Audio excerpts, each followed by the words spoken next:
factories hum where the daylight fades. Women stitch their dreams of soaring planes. Fabric wings that caught the sky's embrace, but their names dissolved without a trace.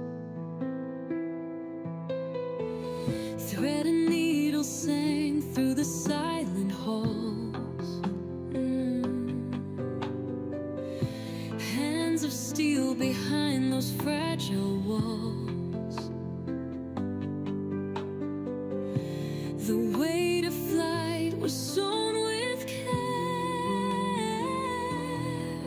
yet no one saw the heroes there. Forgotten wings in the sky so wide, voices lost in the turning tide. The history books turned a blind eye to the hands that let the Fokkers fly.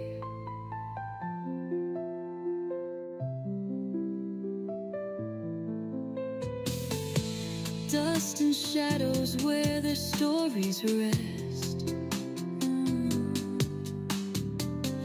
Their work was silent